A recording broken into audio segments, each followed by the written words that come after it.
నమస్కారం SSN news కి స్వాగతం. ముందుగా ముఖ్యాంశాలు. మరో యాత్రకు సిద్ధమైన సీఎం జగన్. వివేక కుమార్తె సునీత వీడియోను షేర్ చేసిన నారా లోకేష్. రాజీనామా పత్రంతో గన్ పార్కుకు చేరుకున్న హరీష్ రావు. బీజేపీ ఎంపీ అభ్యర్థి మాధవీలత గురించి Renu Desai post. సొంతగడ్డపై sun Risers కు పరాభవం, ఆర్సీబీ అద్భుత విజయం. మరో చైత్ర యాత్రకు సీఎం జగన్ సిద్ధమవుతున్నారు. ఈ నెల 28 నుంచి సీఎం జగన్ ఎన్నికల ప్రచార సభలు నిర్వహించనున్నారు. తాడిపత్రి నుంచి ప్రచార సభ ప్రారంభించనున్నట్లు వైసీపీ ప్రకటించింది. ప్రతిరోజు 3 సభల్లో పాల్గొననున్నారు సీఎం జగన్. ఇప్పటికే సిద్ధం సభలు రాష్ట్ర వ్యాప్తంగా 4 నిర్వహించారు. మేమంతా సిద్ధం పేరుతో బస్సు యాత్ర 86 అసెంబ్లీ నియోజకవర్గాల్లో నిర్వహించారు. మళ్లీ ఇప్పుడు 45 అసెంబ్లీ నియోజకవర్గాల్లో ఎన్నికల ప్రచారం నిర్వహించేందుకు సన్నద్దమయ్యారు. ప్రజల నుంచి వ్యతిరేకత వస్తూ ఉండటంతో జగన్ గులకరాయి డ్రామాకు తెరతీశారని ఆరోపిస్తున్న టీడీపీ జాతీయ ప్రధాన కార్యదర్శి నారా లోకేష్ మరొకసారి ఏపీ సీఎంపై విమర్శలు ఎక్కుపెట్టారు. వివేక కుమార్తె సునీత డాక్టర్ గా ఇచ్చిన సలహా మేరకు ఒక వీడియోను ఆయన షేర్ చేశారు. వీడియోలో సునీత మాట్లాడుతూ ఓ డాక్టర్ గా తాను జగన్ కో సలహా ఇవ్వాలని అనుకుంటున్నట్లు తెలిపారు. దెబ్బలు తగిలిన చోట నిత్యం బ్యాండేడ్ పెట్టుకుంటే గాయం మానేందుకు చాలా సమయం పడుతుందని తెలిపారు. సెప్టిక్ అయ్యేందుకు కూడా ఛాన్స్ ఉంటుందని అన్నారు. బ్యాండేడ్ తీసేస్తే గాలి పారి గాయం త్వరగా మానుతుందని చెప్పారు. జగన్ కు సరైన వైద్య సలహా అందుతున్నట్లు లేదని అభిప్రాయం వ్యక్తం చేశారు. ఓ డాక్టర్ గా ఇది చూసి తనకు బాధేస్తుందని చెప్పారు. కాబట్టి బ్యాండేడ్ పెట్టుకోవద్దని జగన్ కు సూచించారు. ఈరోజు పులివెందుల్లో నామినేషన్స్ జరిగినాయి. నామినేషన్స్ తర్వాత స్పీచెస్ జరిగినాయి. మీరందరూ వినే ఉంటారు. మొదటిగా before we get into that, మన చీఫ్ మినిస్టర్ జగన్మోహన్ రెడ్డి గారికి మన దెబ్బ తగిలింది. I'm sorry about it. But ఒక డాక్టర్గా ఆయనకు ఒక సలహా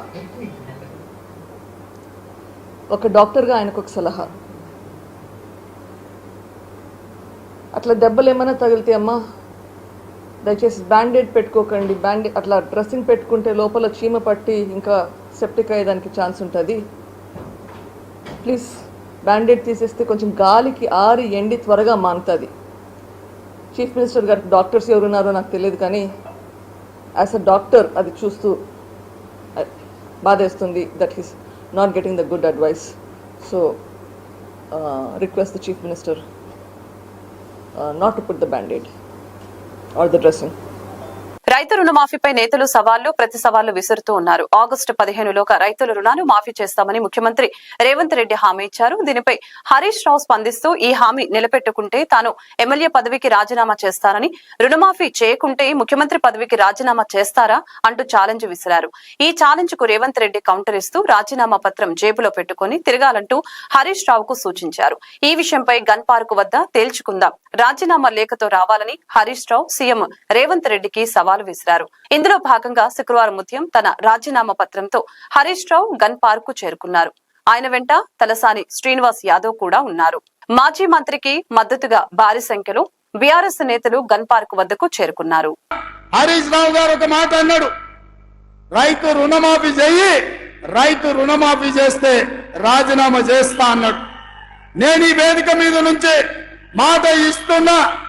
రామప్ప దేవాలయం శివుడి సాక్షిగా, సమ్మక్క సారలమ్మ సాక్షిగా, 1000 స్తంభాల గుడి సాక్షిగా, అక్కడి సూర్యుడు ఇక్కడ ఉదయించిన, భూమి ఆకాశం తిరగబడ్డా, తుఫానులు వచ్చినా, భూకంపం వచ్చినా, భూమి బద్దలైనా నేను మాట ఇస్తున్నా, 15 ఆగస్టు లోపల తెలంగాణ రైతాంగానికి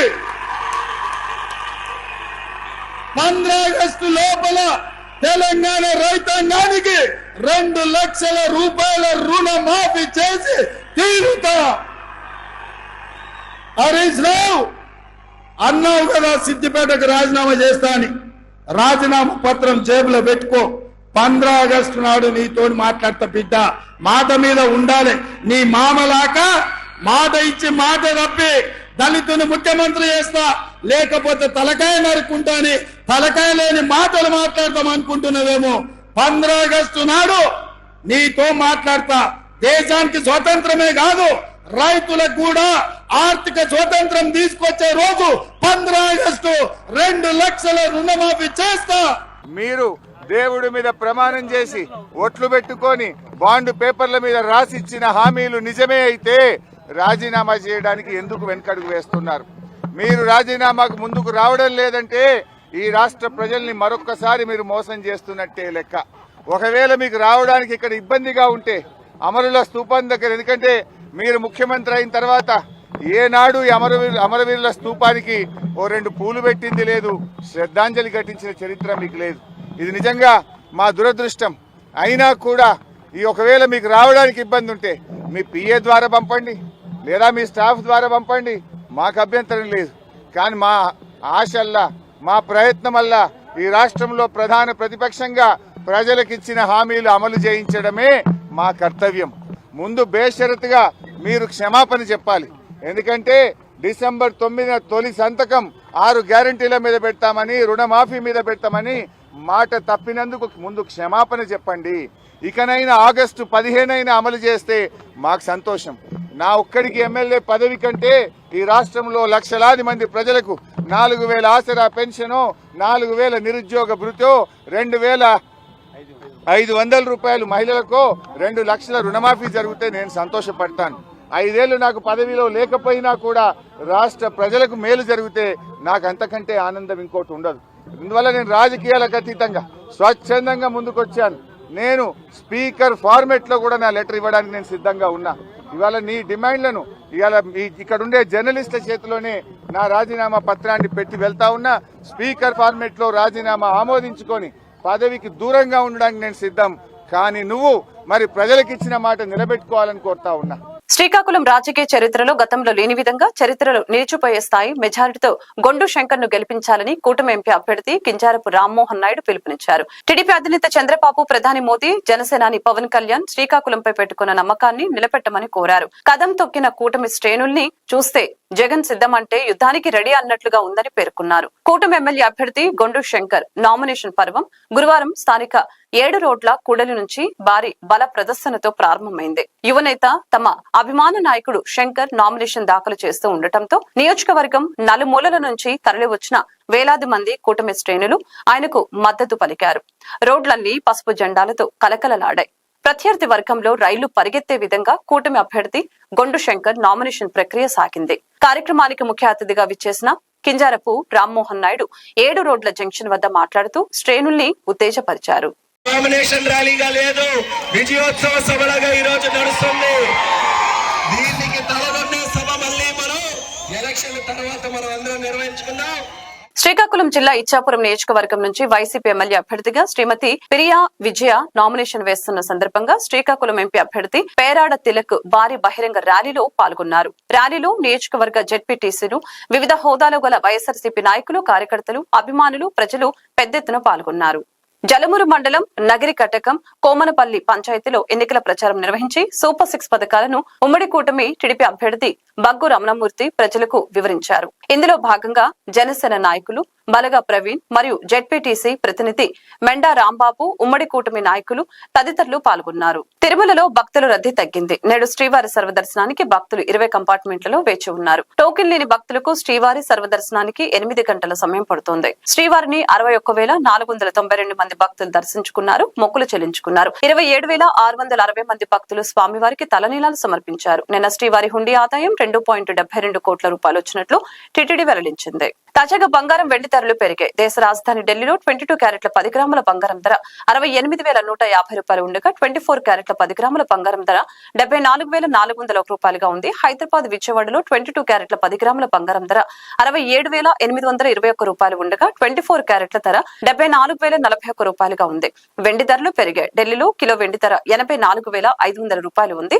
హైదరాబాద్, విజయవాడలో కిలో వెండి ధర 86,500 రూపాయల వద్ద కొనసాగుతోంది. దేశీయ స్టాక్ మార్కెట్ల సూచీలు శుక్రవారం ఉదయం స్వల్ప లాభాలతో ప్రారంభమయ్యాయి. ఉదయం 9:23 నిఫ్టీ 27 పాయింట్లు లాభపడి 22,597కి చేరింది. సెన్సెక్స్ 85 పాయింట్లు దిగజారి 74,423 వద్ద ట్రేడ్ అవుతుంది. అమెరికా డాలర్ ఇండెక్స్ 105.6 పాయింట్ల వద్దకు చేరింది. క్రూడ్ ఆయిల్ బ్యారెల్ $89.22 అమెరికన్ డాలర్ల వద్ద ఉంది. యుఎస్ 10 ఏళ్ల బాండ్ ఈల్డులు 4.7% చేరాయి. అమెరికా మార్కెట్లు గడిచిన సెషన్ లో నష్టాలతో ముగిశాయి. S&P 0.46% నష్టపోయింది. నాస్డాక్ 0.64% దిగజారింది. రేణు దేశాయ్ సోషల్ మీడియాలో చేసిన ఒక పొలిటికల్ పోస్టు చర్చనీయాంశంగా మారింది. ఈ ఎన్నికల్లో హైదరాబాద్ ఎంపీ స్థానం నుంచి బీజేపీ తరఫున మాధవీలత పోటీ చేస్తున్నారు. ఆమెకు మద్దతుగా రేణు దేశాయ్ సోషల్ మీడియా వేదికగా స్పందించారు. మాధవీలత ఫోటోను షేర్ చేసిన రేణు చాలా కాలం తర్వాత ఒక స్ట్రాంగ్ విమెన్ ని చూశానని చెప్పారు. ఈ పోస్టు పెట్టడానికి తాను ఎవరి నుంచి ప్యాకేజీ తీసుకోలేదని కామెంట్ చేశారు. ఆమె గురించి తన అభిప్రాయాన్ని చెప్పాలని అనుకున్నానని తెలిపారు. సన్ రైజర్స్ హైదరాబాద్ జట్టుతో మ్యాచ్ అంటే ప్రత్యర్థి జట్లు భయపడుతున్న స్థితిలో రాయల్ ఛాలెంజర్స్ బెంగళూరు జట్టు అద్భుత విజయం నమోదు చేసింది. సొంత గడ్డపై ఆడుతున్న హైదరాబాద్ జట్టును 35 పరుగుల తేడాతో ఓడించింది. వరుసగా 5 మ్యాచ్ల్లో నెగ్గి మంచి ఊపునిచ్చిన సన్ రైజర్స్ హైదరాబాద్ జట్టు ఇలా ఓడిపోతుందని అభిమానులెవరూ ఊహించలేదు. మామూలుగా ప్రతి మ్యాచ్ లో 250 పైచిలుక స్కోర్లు కొడుతున్న సన్ రైజర్స్ ఆర్సీబీపై 207 పరుగుల లక్ష్యాన్ని ఈజీగా ఛేదిస్తుందని అనుకుంటే ఏ మాత్రం పోటీ ఇవ్వలేకపోయింది. నిర్ణీత 20 ఓవర్లలో 8 వికెట్లకు 171 పరుగులే చేసి ఓటమి పాలైంది. వార్తలు ముగించే ముందు ముఖ్యాంశాలు మరొకసారి. మరో యాత్రకు సిద్ధమైన సీఎం జగన్. వివేక కుమార్తె సునీత వీడియోను షేర్ చేసిన నారా లోకేష్. రాజీనామా పత్రంతో గన్ పార్కుకు చేరుకున్న హరీష్ రావు. బీజేపీ ఎంపీ అభ్యర్థి మాధవీలత గురించి రేణు దేశాయ్ పోస్ట్. సొంత గడ్డపై సన్ రైజర్స్ కు పరాభవం, ఆర్సీబీ అద్భుత విజయం. ఈ వార్తలు ఇంతటితో సమాప్తం. మరొక బులెటిన్ మళ్ళీ కలుద్దాం. చూస్తూనే ఉండండి SS9.